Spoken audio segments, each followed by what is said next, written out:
Hello, everyone, and welcome to another episode of Neo Kobe Pizza, the only gaming podcast that floats in soup. My name is Mark B., and joining me today is a man who should need no introduction, the owner, operator, grand poobah of Die Hard Game Fan, and general all-around great guy, Mr. Alexander Lucard. How you doing today, sir? I'm doing okay. Good to hear.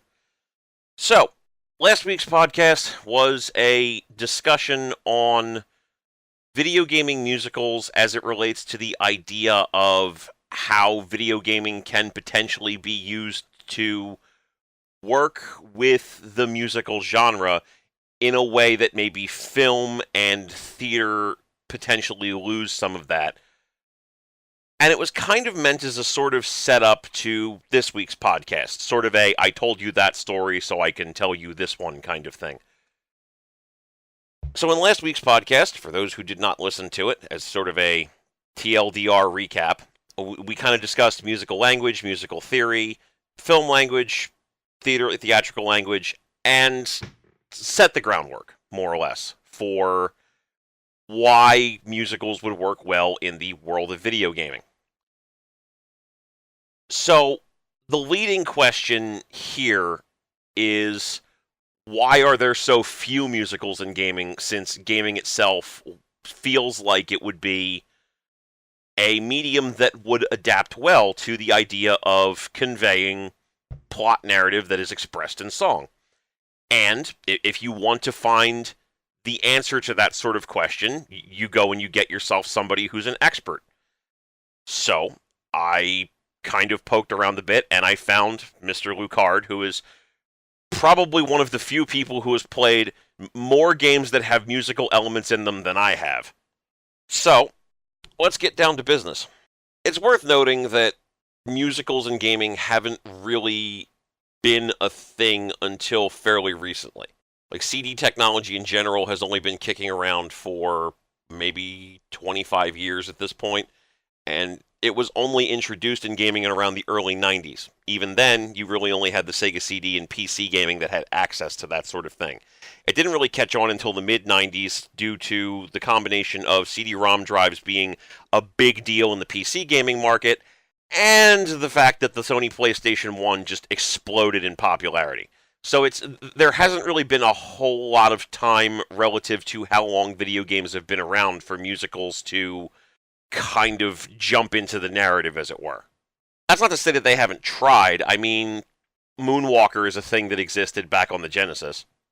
Yeah, well, and with the Sega CD, of course, they tried back with CNC Music Factory and Crisscross Make Your Own, which was the first time that you really could make your own musical. But, I mean, both the games were terrible, and the bands weren't the best to choose from. And then you would see other people, other companies, that had the potential to use the Sega CD for musicals, but didn't. Like Lunar, which, the whole main female protagonist, her magic power comes from singing, and besides the very prologue song, she has 5 notes in the entire game. That's true, though. I kind of wonder if that's a thing where maybe the technology was still so new, where Game Arts at the time was like, you know what, let's just do the one song to be safe, and it's not like Working Designs wouldn't have done that sort of modification if they felt that that was worthwhile, but basically Lunar was voice acted by everybody in their office at that point, so. Yeah. Well, but I mean, that's the first time that they really had the chance to do something with it, and I think everyone both hesitated because the technology was too new, and then the one company that actually tried made some crappy musical games. And I think that set the tone for, how things have progressed to today, where someone will try something and it might do okay, but more often than not, there's been more backlash than praise, except for 2 games, Rhapsody in 1999-2000, and this year's Tokyo Mirage Session. Everything else has been to, oh god. Well, I mean, to be fair, there's a certain degree of praise for the idea of musicals, provided that they stick within a certain subgenre, right? Because yeah, definitely. We've seen lots of games that kind of sort of follow the musical concept. It's just that they're all fucking rhythm games. Oh yeah, everything from Parappa to Unjammer Lammy, those kind of fall under the musical category, but they definitely are more of a rhythm game. But, I mean, SingStar shows that people like to sing along with music, Karaoke Revolution, but those are more, of course, karaoke games than a flat-out game that is also a musical. Sure, but we've also seen rhythm games in general spike and do good numbers. Definitely. Rock Band and Guitar Hero were a big thing for a while. Dance Dance Revolution was basically the thing that kept the arcades going, at least in the West, well beyond the point where they should have died off. But for games that actively tried to do the musical concept where you're telling a story either in general or through the music, it's been a little bit of a bumpier ride. Oh, yeah. Like Space Channel 5 was probably the example for years in a lot of cases of that sort of thing. Nobody bought that. Yeah, I mean, it was one of those games that when it first came out for the Dreamcast, there was all sorts of hype, and people were like, oh, look, Michael Jackson is in it, and Ooh La La is a great character. And, there was all this pre-buzz hype, and then when it came, it didn't really sell, and Sega's, tried to put Ooh La La in other things, from, like, a racing game to the Project X Cross, which is more of an Namco Bandai thing, but it's one of those examples where there was hype, and it wasn't a bad game, but for some reason, sales just didn't generate.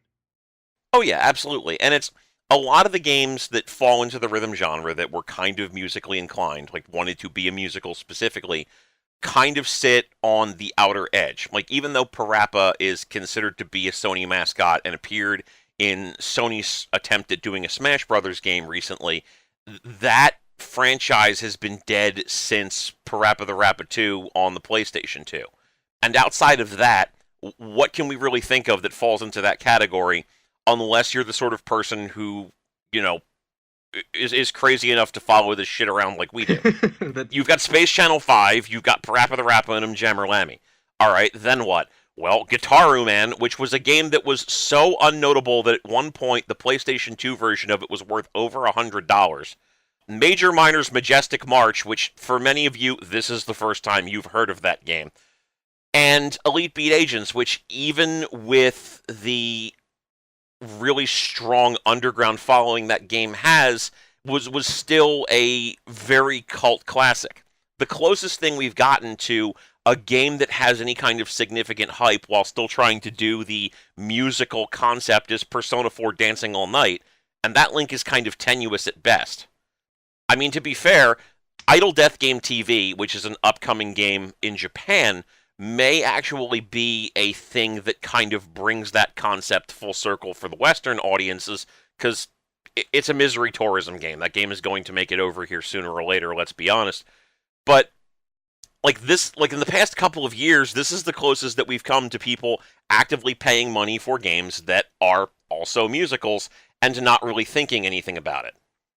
Yeah, I mean, 2016 has actually been a really good year in that we have two pretty good games that are musical. I really enjoyed Wailing Heights for what it was, which is probably the first time, as you've said, a lot of people are hearing about that. It's an obscure PC point-and-click adventure game that has a pretty good musical aspect to it. And, of course, Tokyo Mirage Sessions, which is, probably the most successful musical video game we've had in the East or the West since Rhapsody.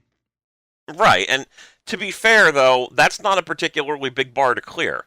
Yeah, I mean, 2, woo, that's like the most in 20 years? Yeah, so. And it's musicals outside of the rhythm genre are kind of like a unicorn in a lot of respects.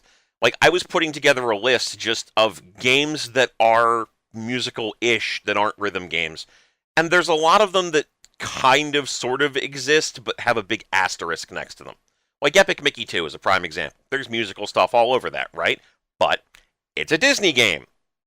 Yeah, I mean, you would expect Disney games to have music in them because that's one of their big draws. If the Sega Genesis or the Super Nintendo could have, they would have had the full soundtrack for Aladdin or The Lion King in those games. Oh, absolutely.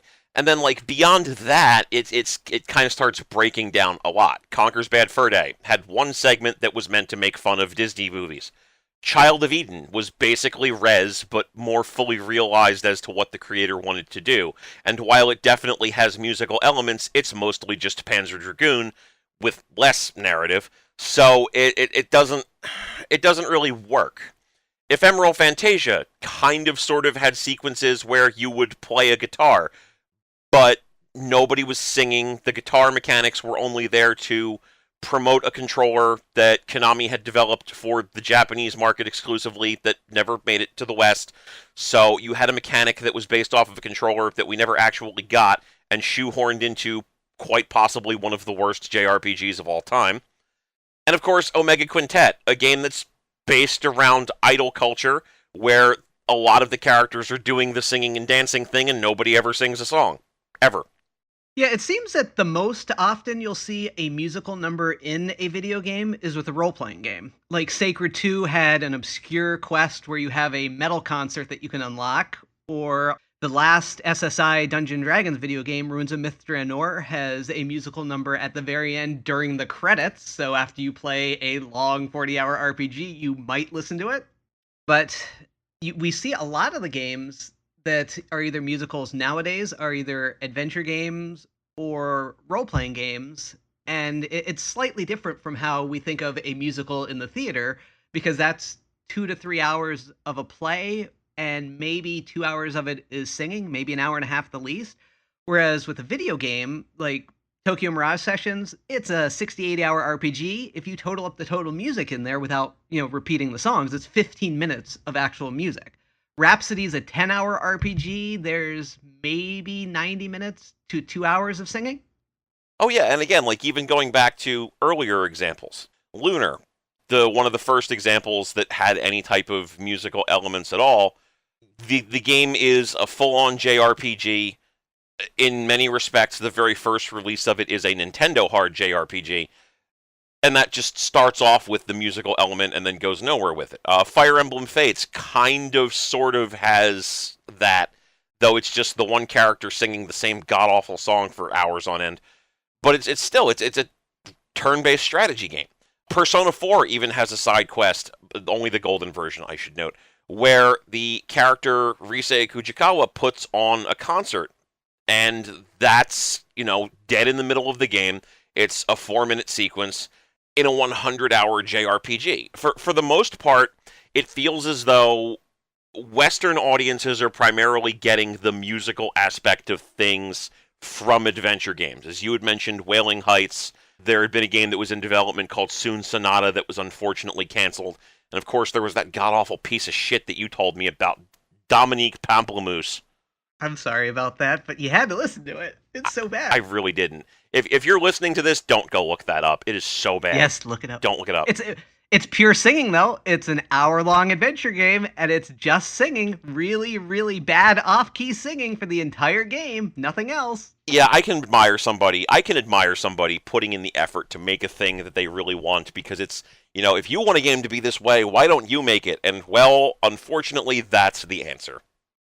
Well, and I think Dominique Pamplemousse is a good example of someone trying to make a pure musical game, but people like, you and me, who are very interested in that as a growing genre for video games, listen to that, or in my case, played it, and we're like, oh God, because think how many people either played that and was like, well, this is terrible, I don't want to play musical video games, or was a developer considering it and played that and was like, oh no, what am I thinking of? Yeah, I appreciate the idea. Effort was put in, good for you. That's definitely an effort that you made, and I can't really, hate on you for at least making the attempt, but there are just some things where we probably just should not venture into that direction. And I think the problem is a lot of the people that are interested in musicals as a video game genre either don't have the talent, singing or development-wise, or don't have the funds or the ability to pitch their game. And so I think, like I said, the best one in 20 years was the first Marvel's Kingdom game, Rhapsody, and, that did decently in the US, but there was a lot of backlash to that, and the re-release for the Nintendo 3DS, so many mistakes on Nipponichi's end, which, caused that entire line to die out, so we're not going to get any more sequels in the US, even though that was the publisher's fault, not the audience's fault. And now Tokyo Mirage Session. That's a huge time gap between two well-received RPGs.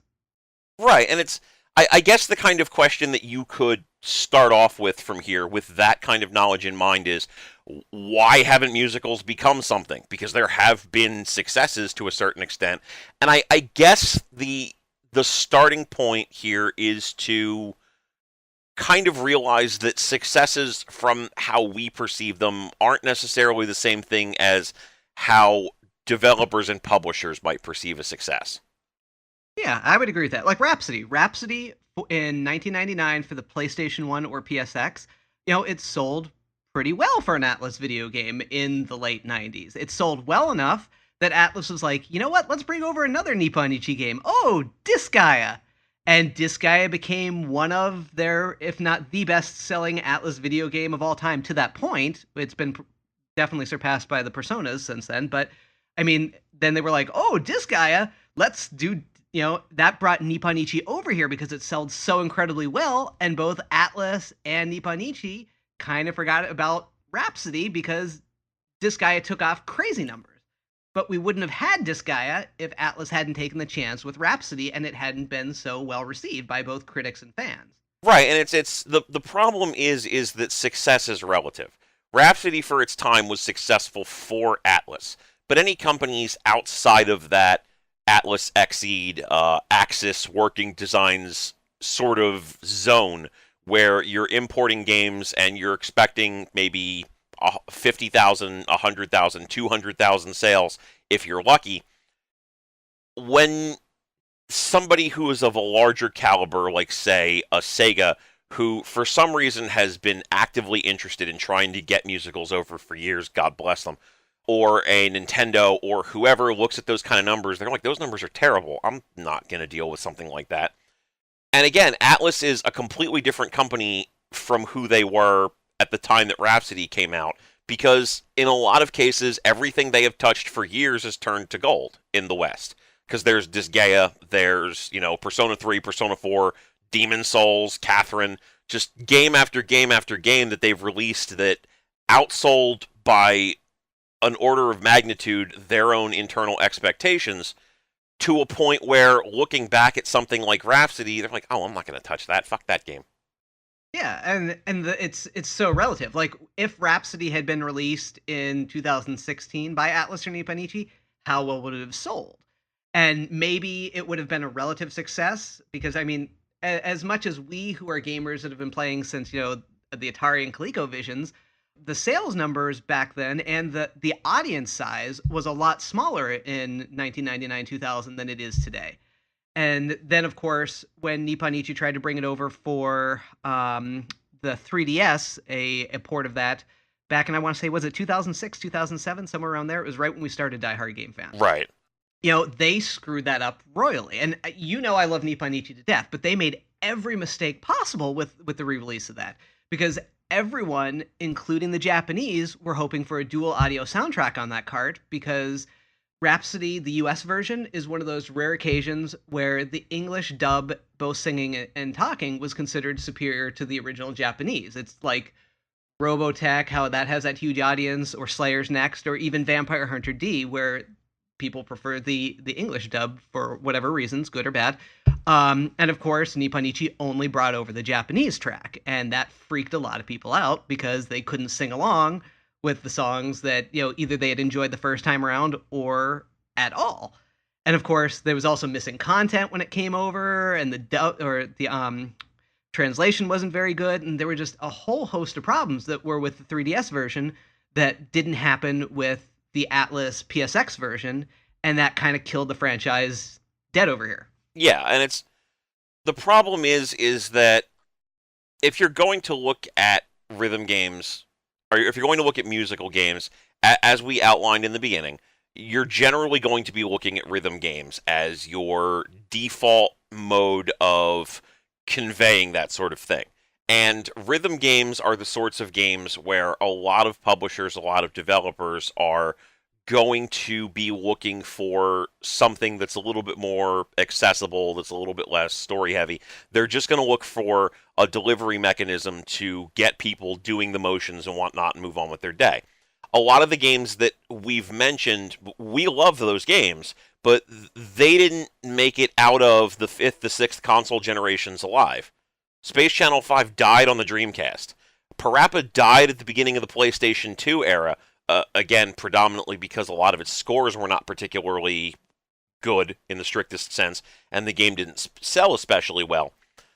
But if you look outside of the rhythm genre, outside of Rhapsody, there is really only one game that you can look at that was released by a company of reasonable import and designed as at least partially a musical product, and that's The Bard's Tale. Which I loved. And I thought that game was fine, but I generally think most In Exile games are fine. And the problem is that that's all I can really say about In Exile as a developer, is that they're fine. I don't think that they were equipped to make that sort of a game into something more than what it was, which was an interesting niche title. Mm-hmm. And I mean, to be perfectly honest, I'm looking at their current Kickstarter for, a new Planescape game and kind of cringing a little bit, if I'm going to be honest. Because I don't think that is a company that is equipped to bring these sorts of beloved franchises to the modern market. And as much as I might have enjoyed The Bard's Tale as a thing that existed, that was not a game that anybody paid any kind of attention to outside of people like us. Yeah, I agree with that. I mean, when Bard's Tale first was announced, there was a lot of hype behind it because honestly, in the 1980s, Bard's Tale was probably the absolute biggest RPG genre in the world. It would outsell Final Fantasy, it would outsell Phantasy Star, but it was a very different beast from the 2004 remake. The original games, the original 3 in the construction kit, were first-person dungeon crawls, whereas the remake was basically a Dark Alliance clone with Carrie Ewells as the voice of the Bard and a lot of musicals. And so the core audience, the Bard's Tale audience, was like, well, this isn't my Bard's Tale. And so they eschewed it. And some other gamers were like, oh, singing? I don't actually want a game about a bard that has singing, because that's lame.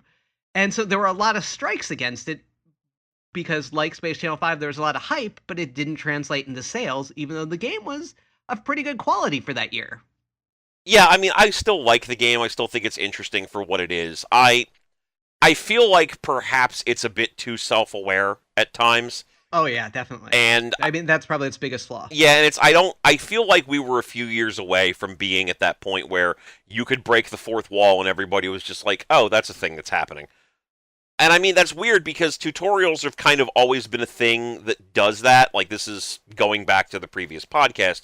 So it's not like we aren't aware of the idea that the games are talking to us at points, but I think that game just did it too hard too fast. No, I agree. It was Deadpool before Deadpool as a concept took off. And yeah, it definitely was. It's very much that sort of thing where it's really just a deadpan snarker, where the game is way more in on the joke than the player is. And I honestly feel like if that game had come out 5 or 6 years later, it probably would have done a lot better, not just from a presentation perspective, but from a perspective where In Exile probably would have had a better idea of how to handle that sort of thing. And again, I find myself saying that a lot about In Exile games. They're very ambitious. They're very interested in trying to get across a really unique vision that unfortunately is often betrayed by what's readily capable at the time, because they have a lot of really visionary ideas that don't pay off. And unfortunately, I feel like Bard's Tale was kind of one of those. Yeah. Like I'm on the alpha and the beta, the early access to the Numenera version of Planescape that they're making, and it's not good. I mean, I'll probably get lynched for saying that, but I'm a huge Planescape fan, and I'm, one of the creators of Numenera's favorite writers, and I can say that it is not a game I've enjoyed playing so far. Yeah, and that's... Wasteland's really good, though. Wasteland 2 is great. I mean, sure, but take away the Fallout aesthetic, and what do you have left, Yeah, just an isometric RPG. Right. It's a game that says, "Hey, do you guys remember Fallout 2? So do we." And that's great. I'm glad that that exists for people who love Fallout, if only because I'm sick and tired of hearing people say Fallout 4 isn't the Fallout that I want. But outside of that, it's just Fallout. It's just Fallout made by a different company with a different name attached, and that's fine. But like this isn't the same thing as like Black Isle developing their own kind of Fallout-y game set in like a medieval world that was Pillars of Eternity. This is a company that's always aiming for the stars and like crashing into the hill like a mile over. Yeah. So it's the point of this is not to tear down In Exile, obviously, because I like In Exile. I do. I thought Hunted the Demon Forge was a great thing for what it was, but it's more the point that The Bard's Tale is the closest that we've come to a Western-developed musical put out by a company that was willing to bankroll it and give it the attention it deserved, and it failed in every possible respect.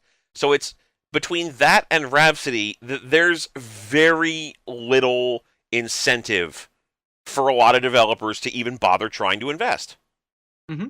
No, and I mean, it's a very different market nowadays, both demographically, who's playing and enjoying video games, than it was back in 2004 when The Bard's Tale came out, or 1999 when Rhapsody hit Western shores.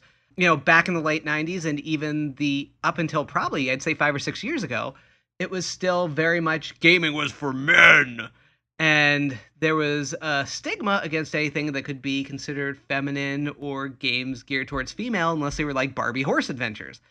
And for good or for bad, there's still a lot of Westerners that feel musicals are for girls. And while I strongly disagree with that, that's probably one of the big reasons why musical gaming hasn't taken off until, well, really recently, where women have had a lot more buying and developing power in the industry. Oh, absolutely. And it's at the risk of this turning into a thing that is going to negatively resonate with a certain subset of the audience.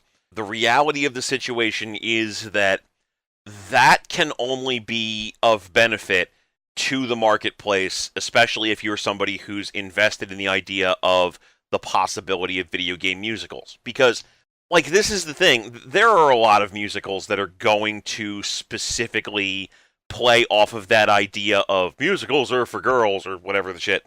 And I'm sure that, you've seen some in some capacity or another. Phantom of the Opera is definitely a thing that is geared toward a very specific audience. Rent is unfortunately geared toward a very specific and very depressing audience. There are definitely musicals that fall into that category, but, I grew up with Little Shop of Horrors and the Rocky Horror Picture Show. And Sweeney Todd is a thing that we've seen actually remade in the past, 10 to 15 years. And even though it was Tim Burton and Johnny Depp again, that was still pretty damn good. Yeah, and Fox has been doing musicals. They did that recent remake of the Rocky Horror Picture Show. They did Grease a couple months ago, I believe it was. So musicals are coming back into vogue with the general public. So hopefully at some point that will progress towards getting over with the general video game public. I would agree. And I feel like that's a good transition to kind of looking into where video game musicals are at the moment. Because there's kind of a lot of stuff going on the periphery that's interesting as far as musical gaming is concerned. And while not all of it is good news, there's definitely that sort of indication that maybe we're starting to see developers and publishers alike look at that genre and say, you know what, we could experiment with that a little bit. Because, we're going back 5, 10, 15 years to the point where Rhapsody had multiple sequels that never even came to the US. Which is a shame. Yeah, it's though I've heard that the last game in the series was not especially good. It's weird. It's kind of it's not a musical. It's not like Rhapsody at all, as much as it is a weird, surreal, shifting timelines kind of thing.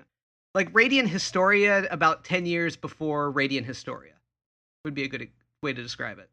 But it's interesting because you kind of sort of see things pop up every now and then that are kind of banging on the idea of maybe doing musical sort of stuff. Again, Persona 4 Dancing All Night, kind of on the outer edge of that.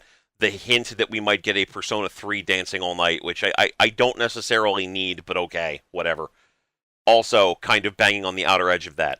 The fact that we actually saw a Sakura Wars game come out in the US, even if it wasn't necessarily musical themed so much as it was theater themed, it is still very reassuring, even if Sony then took the franchise out back and murdered it in a ditch. I'm still so angry about how that was handled by all parties. Yeah, I mean, that's my favorite video game series of all time, and I was like, yay, we're getting Sakura. Well, it's 5, but hey, we're getting it in English. And then it just... And again, it goes back to the same reason some of these musical games haven't happened, because it's a very female-oriented game, as in protagonists, even though it's still somewhat of a dating sim meets SRPG. But, it's frilly, there's costumes, it's very feminine, very effeminate. From when you look at it, that first impression that you get is it's just going to be a bunch of girls singing and dancing, and that's, completely not the game. But I think a lot of audience looked at that in the West and were like, I don't want to play that, I'm a boy. Whereas in Japan, Jesus, Sakura had a store for years. It sold better than Sonic. It sold better than Final Fantasy over in the West when the games actually came out. So it's such a different dynamic between the East and the West, at least when Sakura Wars games were actually coming out, that I think that's why Sega never finally pushed the button going full musical like it seemed they wanted to with Sakura Wars 3 in France. I kind of feel like you can trace the lineage of a related genre talking about Sakura Wars and see how much that has succeeded in the past few years, and that's through the line of the dating simulator. Mm-hmm. No, that's very true. Yeah, at the risk of kind of sparking a discussion that'll probably need to be had at another point, adventure games in the West died a slow and painful death for a while until being revitalized in the past few years. But in Japan, they kind of broke off into the dating simulator subgenre, which is still doing very well to this day. And the visual novels. Right, and you've got your standard visual novels, you've got your dating simulator-esque visual novels, you have your kinetic novels, things like that. And they all kind of occupy this sort of, we want the game to tell us a story and maybe offer us some basic choices, but we want that narrative above all else concept. But the dating simulators for a long time were the ones that you would get. They were the major ones that you would get in Japan. And the closest we got to that for years was Thousand Arms. Which is, I mean, a decent game, but not Red Company's best. Oh, no. Especially compared to Sakura Wars. Like, it has a great catchy opening song, it has some interesting character designs, but, it's repetitive. Yeah, mechanically and structurally, that game is not what I would have wanted as my first exposure to that particular subgenre, but it is a thing that existed, and it gave gamers that access.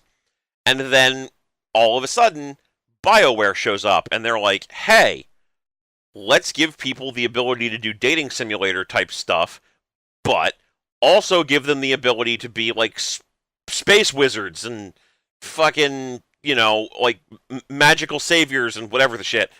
And so they put dating simulator elements into fantasy role-playing games or science fiction role-playing games, and people ate that shit up. They thought it was great.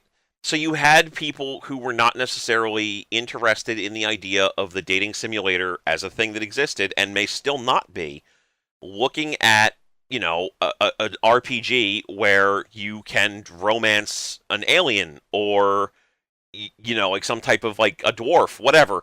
And they're like, okay, I am 100% on board with this. And it opened the door for games that dealt with that sort of thing as the primary mechanic instead of as a side mechanic to start coming over to the US. Yeah, it's interesting because it seems like Japan is where ideas are born for video game genres, but they really don't take over in the West until a AAA level publisher really runs with it. I mean, the only exception to that is role-playing games, because we wouldn't have Dragon Quest or Final Fantasy if it wasn't for Wizardry and the love people over there had for that. But like you said, with the rhythm genre, it started over there, and then it was pretty good, and then the U.S. did Rock Band, and it crazy took off for a while. Or the Dating Simulator is another fine example. And adventure games, it was really popular over here, then it died off, and it didn't really come back until we started importing some Japanese versions of the genre. Yeah, and there's also, like, again, there's a whole big discussion on how adventure games have kind of evolved in three different but semi-concurrent paths that could probably be had like a different day. But looking at that evolution is more useful for the purposes of trying to look at where musicals could potentially go. Because again, we didn't have anything for a while, and then all of a sudden a couple of major developers started experimenting with that concept, and then suddenly you started seeing all of these dating simulators come out on Steam, because Steam will accept basically anything so long as you have the money to pay to put it onto the service. And then suddenly Kickstarter allows people to start bringing these games over, and suddenly, holy shit, there are actual visual novels on the PlayStation Vita and the PlayStation 4, and Sony's like, alright, whatever, that's fine, we don't give a shit. Which is completely different from what they were saying like 5 or 6 years ago. Oh yeah, well, I think it's because back in the PSP era, Sony had a level of arrogance, which is not to say that they didn't deserve it, but they had this arrogance about them. Were like, well, screw you, you're going to put out this video game in this format with these details, like you have to put out Sakura 1 and 2 on the same disc and only charge a regular amount for it. I mean, that's what killed working designs when they tried to do that with what they did to Arc the Lad, but again, that's a whole nother conversation. Whereas now, it's kind of a three-way battle. Nintendo is actually not with the Wii U, but with the 3DS and with the upcoming Switch, and control and who is winning between the three big companies, and especially now with Steam, PCs becoming as popular as they were in the 80s and 90s again. It's like Sony's like, well, let's take what we can get. Oh yeah, and be nice about it. Oh yeah, absolutely, because it's also worth mentioning that there just aren't as many games coming out as there used to be. It's like the PlayStation and the PlayStation 2 eras were huge for games coming out, because there were lots of developers, lots of smaller companies and larger companies alike that were just pushing shit out constantly. There were periods, even during the Xbox 360 and PlayStation 3 era, where I would rent things through GameFly and my queue would be full for a 3-month period. And I haven't been able to fill up my queue for a 6-month period in a year or two at this point. So it's kind of coming to the point where Microsoft and Sony and Nintendo are kind of looking at what's being offered to them and saying, fuck, you want to bring something out, do it. We don't care anymore. Yeah. Like console gaming right now is at a low in terms of not necessarily popularity, but what's being put out and popularity. Because back when we first started doing, video game stuff, we would get like 20 or sometimes 30 console games sent to us a week, and we might get a PC game every few months because it was an adventure game company going, holy shit, Alex really likes point-and-click games. Please publicize us. We want to sell a dozen copies. Oh yeah, we would get Paradox coming to us fairly consistently because they were a prolific PC developer, and that was it. And now it's the exact opposite. It's like 20 PC games a month or a week, and people are like, wow, I've never heard of this game, and I'm primarily a Sony gamer, so I can't take any of these. And console games are just kind of drying up, and part of that's how much they cost to develop now with all the marketing and the amount of return they expect. Whereas with the PC, developers are like, oh, we sold 100 copies. That's great because it cost us diddly to make this because we're indie developers. And the whole market has changed. And the nice thing about that is, because the market has changed and because you can take so many more chances with the PC than you could with a console game, that's why we're seeing all of a sudden more musical games come out. And they're primarily, with the exception of Tokyo Mirage Session, all PC games. Oh yeah, and the thing is that we're also starting to see characters who are musically inclined characters become big parts of the discussion as far as it relates to, notable characters just in general in the world of gaming. Like, 5, 10 years ago, when we would have discussions about like who are the most recognizable or who are the most notable characters, you would be having conversations about the obvious ones with Link and Mario being at the top, and then you would be like, oh well, here's Frank West, oh well, here's Phoenix Wright, oh well, here's this and this. And more recently, we've started seeing characters like Hatsune Miku and Super Sonico pop up in the conversation, which is also really interesting because those characters didn't really become big because their parent companies gave them a US presence worth the shit. Miku became big kind of as an independent thing and slowly grew once Sega started releasing those games in the US, to the point where, there was a Miku Expo in 2014, which was in New York. And then there was a Miku Expo this year that was in multiple cities, 10 cities across the entirety of North America, which is a huge growth in a 2-year period. And Super Sonico only became popular because of word of mouth. There was nothing about that character at all in the US. Basically, just Westerners just found out about her, and they're like, oh, we don't know anything about this character, let's make her popular. And granted, it was because of, the fact that she's the male gaze personified, but she is predominantly a character who revolves around both her musical accomplishments within the confines of her own existence and her modeling/physical attributes. So it's very easy to see that there are these musically inclined characters who have just exploded in popularity in the US and that could have something done with them. Yeah, I agree with that. I mean, there are so many characters, but besides the new idol wave that's finally hitting the U.S. after it's been in Japan forever. But even old characters that are pretty much begging to have musical numbers. Going back to, like, for example, the N64. And you probably haven't played this because you're not really a Pokemon person, but Pokemon Puzzle League. If you pay attention, they took all the musical numbers from the Pokemon cartoon and put them into the video game as background. So it's not a musical in the sense that we're talking about, but they took the musical numbers from the cartoon and put them in the game. So, and for a while, that was the closest we came to a musical on a console besides Rhapsody. And it sold really well. It's still crazy popular. It keeps popping up on the Virtual Console and doing really well. So you would think at some point Nintendo would go, Game Freak, make a musical Pokemon game. And for good or for bad, that hasn't happened yet. Yeah, and I mean, to be fair, like, no, I did play Pokemon Puzzle League. I found it like cheap at a garage sale or what have you, and it definitely kind of sort of fits into that outside range sort of discussion. I don't know if Nintendo would really look at that or would have looked at that until recently, but it's certainly a thing they might point at now. But it's also kind of worth noting that for as much as we've been talking about, musicals and gaming in general, and as much as we've been talking about, how these sorts of things exist and like how well they've been doing, that it is probably worth noting that Tokyo Mirage Sessions didn't really move a whole lot of copies, despite the fact that it was a game based off of two relatively popular franchises in the SMT franchise and the Fire Emblem franchise, and despite all of the hype surrounding it.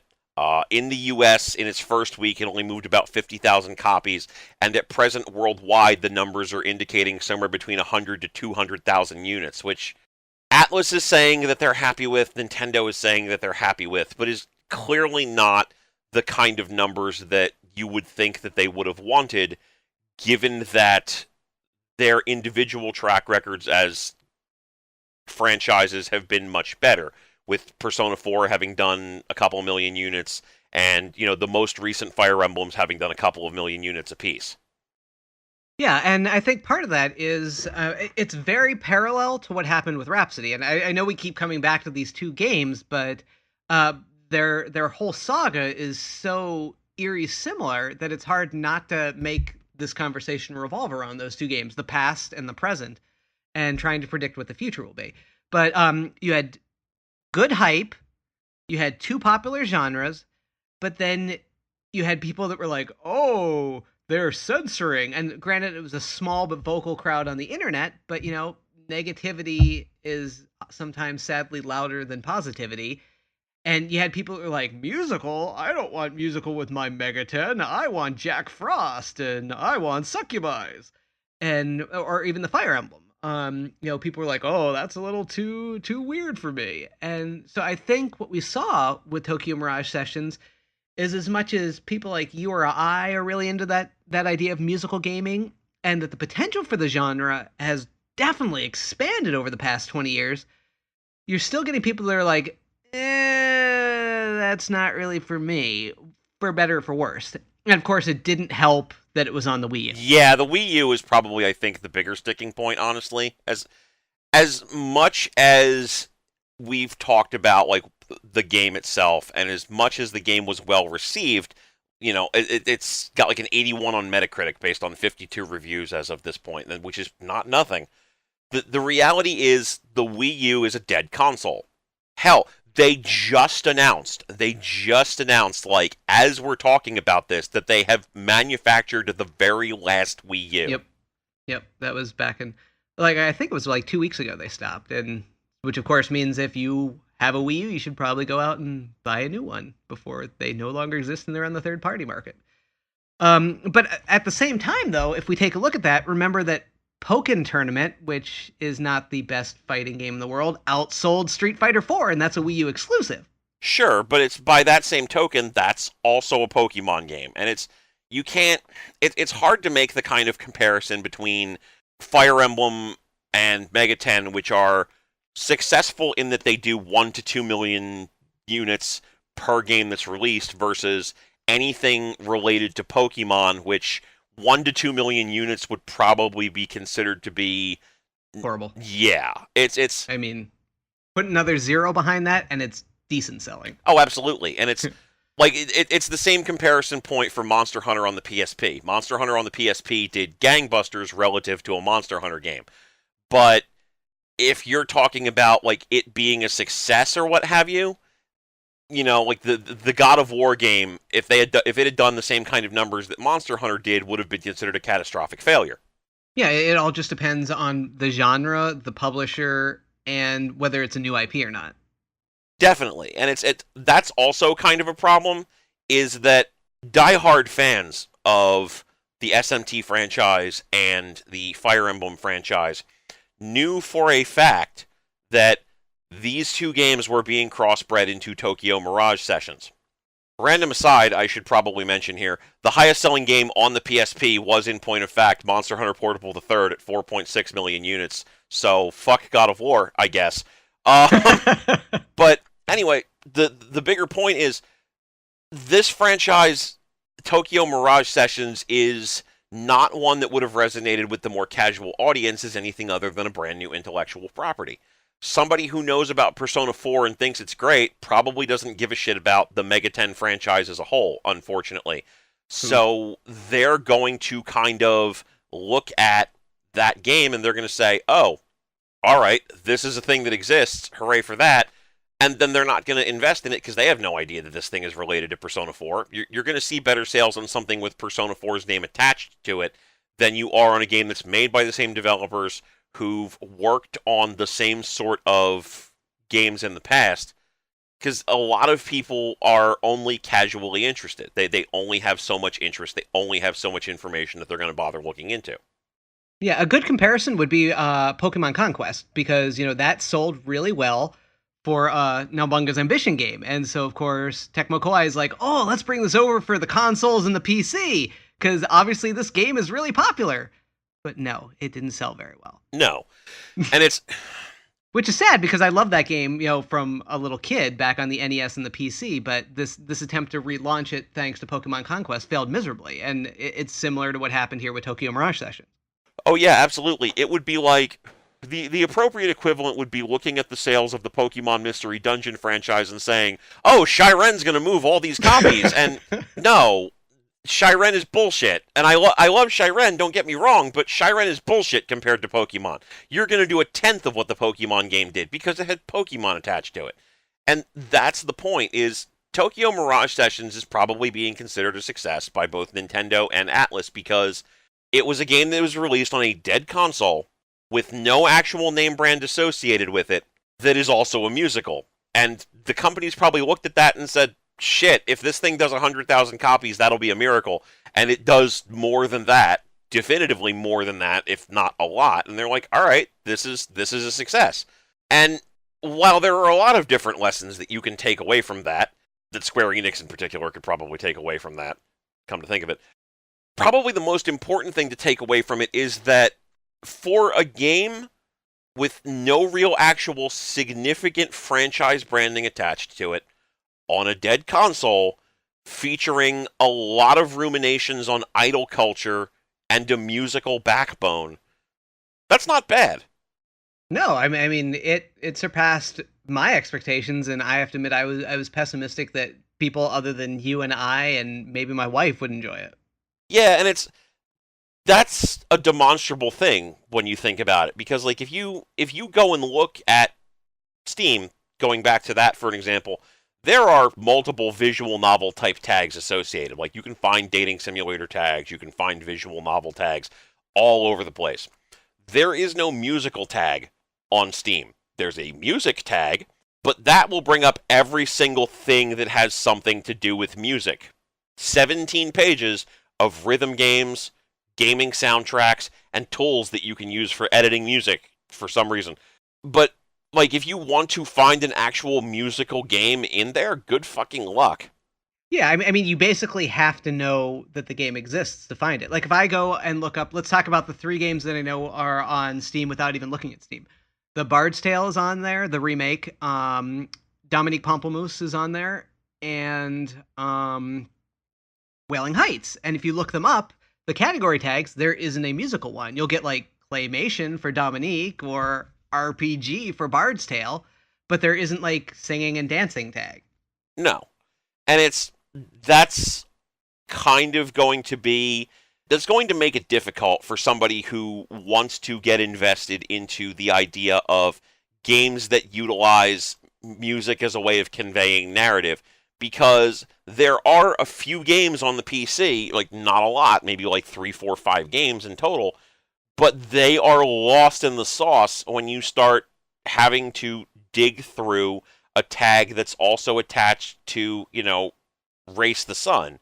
And don't get me wrong, Race the Sun is a great game, but it's not the game you're looking for in that case, Well, I think what it's going to come down to is that in order for the genre to really take off, it's going to have to be a AAA publisher with branding and musical numbers for people to go, oh, this is pretty cool. I could make a musical game, or some other developer to go, hey, I could make a musical game. And the problem is getting all those lined up in a row to make it happen. Yeah, but by the same token, I also feel like we don't necessarily need it to be a huge success. And I feel like there is definitely room for the musical genre to start growing slowly until somebody latches onto it. And I feel like that's actually probably going to come from Japan more than anything else, because Japan loves its fucking idol games. Yeah, and I think if we had to put hard money on who it would be that would make this genre take off, if anyone, it's going to be Sega.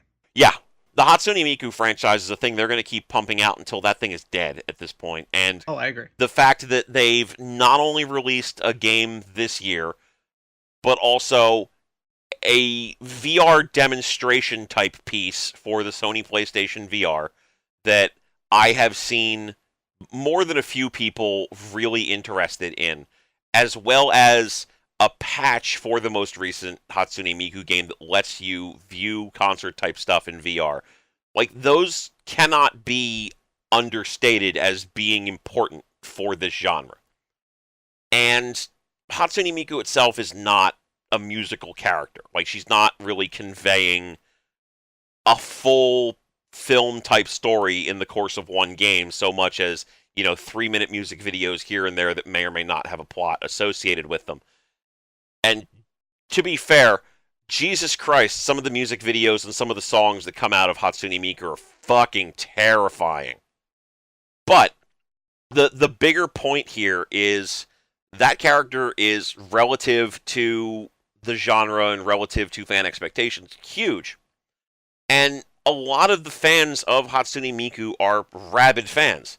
I have sat in on live streams where people have legitimately gotten emotional about songs, about sequences from those games. And I'm not that person. I may not ever be that person, but that character is doing more for the idea of musicals and idol culture and things of that nature in the West than anything that's coming out right now. Yeah, and I mean, whether you're a fan of idol culture games or idol culture in general, that's really what's going to have to lead the charge. I see Tokyo Mirage Sessions as going the same route as Rhapsody, where it's probably going to inspire some people down the line, but it might not inspire people in a musical way, much like how Rhapsody sold well enough to give us Disgaea, and oh my god, look at the influence that has had, not only in bringing over Nippon Ichi, but Idea Factory, Compile Heart, and all these other companies that didn't have a Western presence at all. I think that's where Tokyo Mirage Sessions' legacy is going to be. Is it's going to have an influence, but not necessarily in a musical way. And so I think that we're going to have to see something like a Miku, or maybe some weird crossover with Miku that really makes the genre take off. Like, knowing Sega, I could see, like, let's say Miku singing Sakura Wars and, putting her in Sakura Wars outfits or something like that to maybe test the waters to see if they could go full musical like they seem to want to with Sakura back in the Dreamcast or Saturn days. I kind of agree with that idea, though. I feel like something is going to happen before that, and that's probably going to be that idol culture is going to become more of a thing within the world of gaming than it is right now.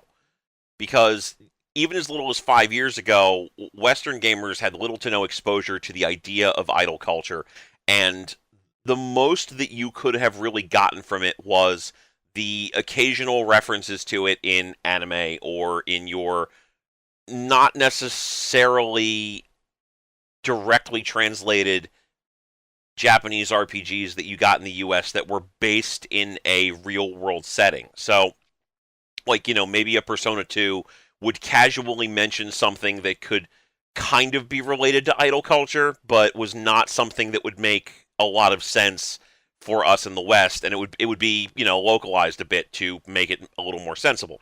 Working designed it? Exactly. And even before that, like, the Robotech franchise. Lin Min-Mei is basically a Japanese idol, but that's not a thing that we register as something that makes sense to us. The closest that we have in our heads to attach to that was, at the time, Madonna, and now maybe like a Britney Spears or a Christina Aguilera or an Ariana Grande. And that's still so far removed from what the Japanese idol is that it's kind of like comparing water to ice in a lot of respects. Yeah, it's one of those things that there's just a big cultural divide. And that's not necessarily a good or a bad thing. It's just, every culture is different, and Japan really loves their idol culture.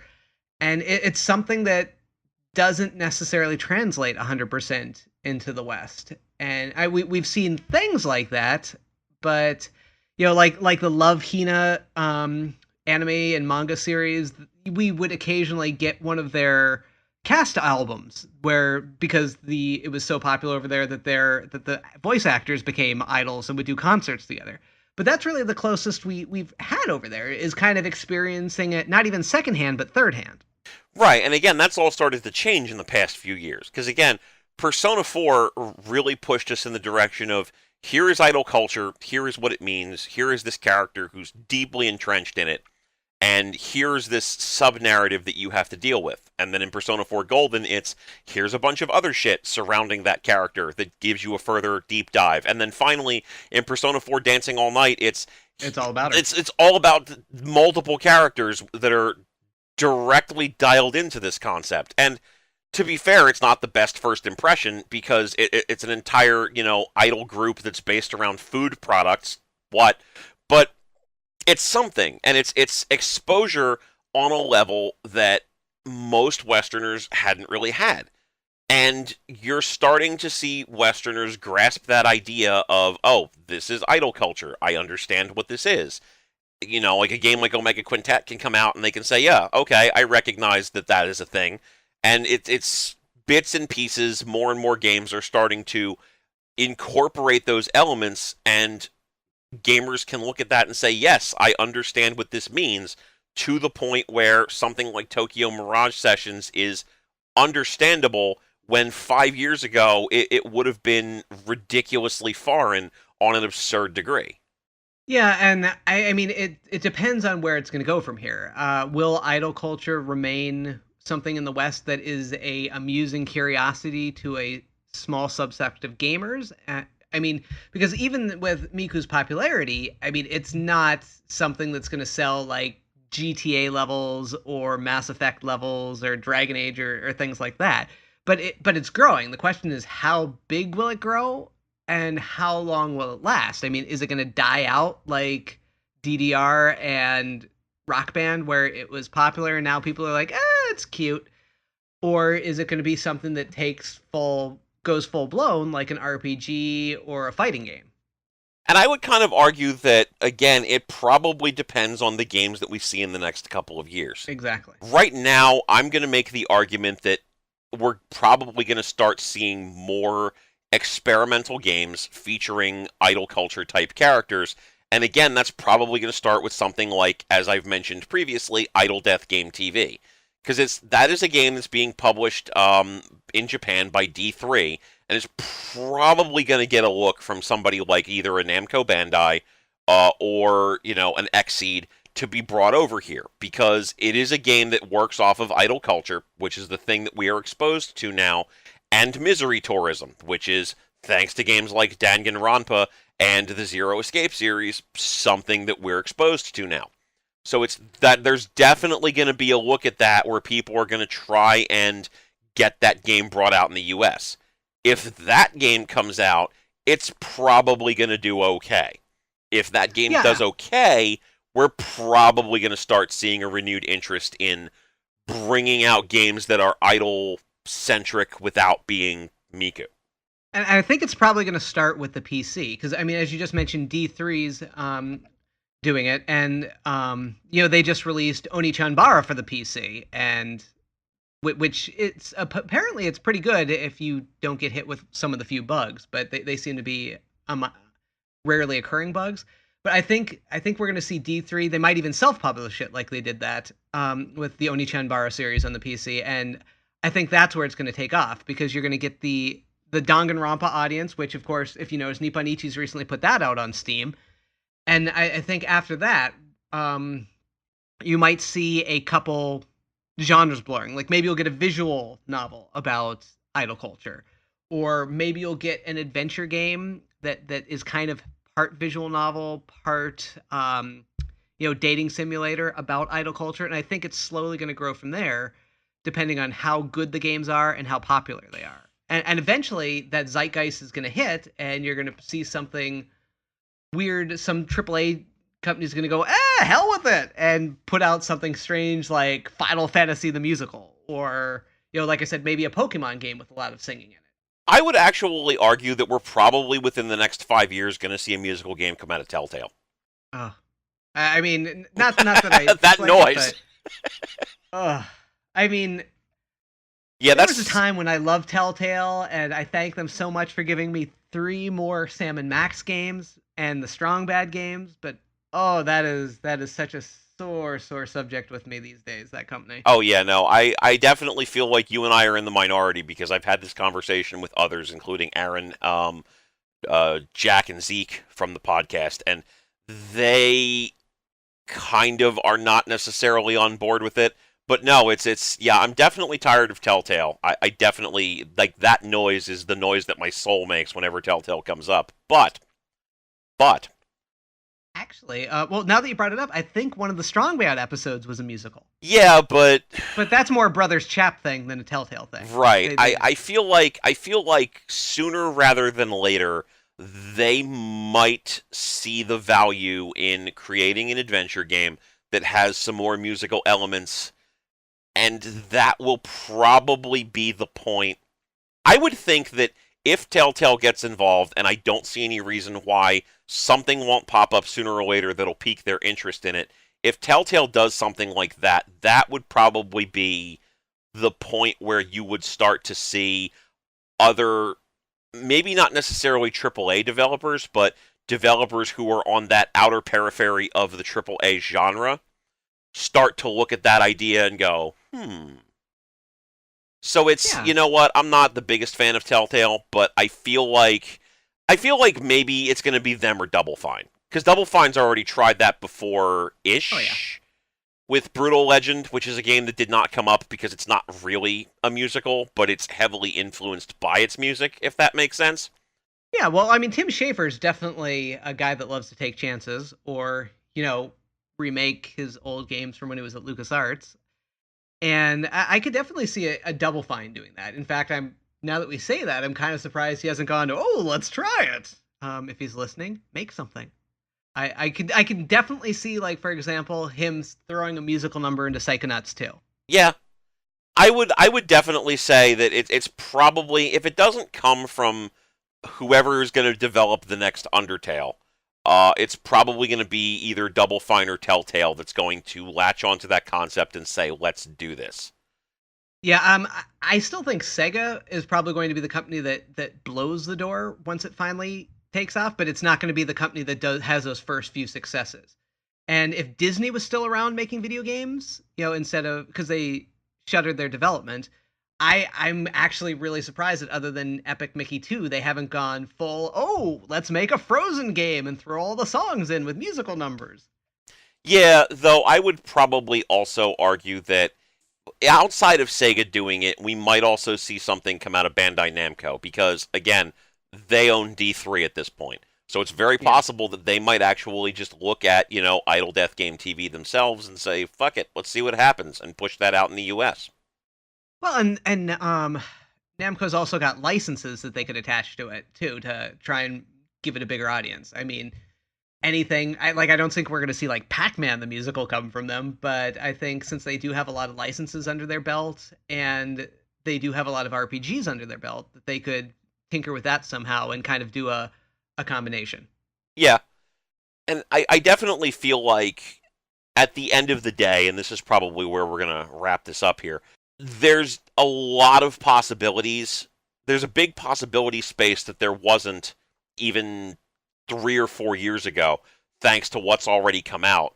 And you can definitely look at something like Tokyo Mirage Sessions and you could say, well, this was not a success, and it wasn't by the metrics that we commonly understand games to be successful under. But 200,000 units, 150,000 units, whatever the ultimate number ultimately shakes out to be, was clearly enough for both Nintendo and Atlus, and it may well be the sort of thing that lets them say, you know what, let's try this again on the 3DS or on the Switch or whatever.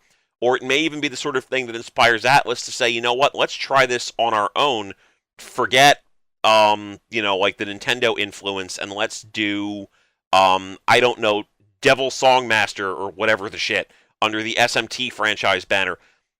And there's a lot of space to a lot of space to grow, a lot of room to expand in, and there are a lot of companies that have always been in this space and have to be looking at the success of something like TMS or of something like Hatsune Miku and wondering, can I do something like that too? And I think for the first time in decades at this point, the answer from the Western market perspective is starting to lean towards a very conservative yes. Yeah, I mean, I agree with that completely. The last real Western musical we had before Wailing Heights this year was The Bard's Tale. And the fact that we had two really good musical games come out in the same year, I mean, people are might be listening and going, oh, two games, that's a lot. But it really is for this kind of experimental genre. And the fact that they were both good and pretty well received by their target audiences gives me hope that we're going to have some slow incremental growth over the next few years and maybe actually have someone that really capitalizes on the idea and makes something super successful. super successful for the metric. Yeah, and I kind of feel like that's as good a place as any to wrap up as far as that discussion goes. But I do want to say, once again, Mr. Lucard, thank you very much for joining me on the podcast this week. It's taken some doing, and there's been some hiccups along the way, but I feel like this was definitely a really good conversation, and I really appreciate it. Yeah, anytime. That's what I'm here for. But for those of you out there listening, if you did like what you heard today, be sure to like, subscribe, and comment on the podcast. You can check us out on SoundCloud, iTunes, Google Music, Stitcher, and basically anywhere else where podcasts are hosted. If you want to follow along on social media, you can check me out over on Twitter at Mark B. Writing and on Facebook at Mark B. Writing Home. I know that your social media accounts are generally not public, Alex, but is there anything in particular you would like to plug? I guess what little remains a diehard game fan, or you can generally find me if you're looking for me online these days, more in the tabletop side of things. All right. And that about wraps it up for this week. Join us next week when our topic will be why Rent would be the worst video game ever. On behalf, we both play it. Yeah, don't. Fuck you. We would hate ourselves and be swearing like we were playing Catherine on the highest level difficulty, but we'd both play it just for the sake of the masochism. I can't even say no to that. I played Leisure Suit Larry box office bust. But join us all next week.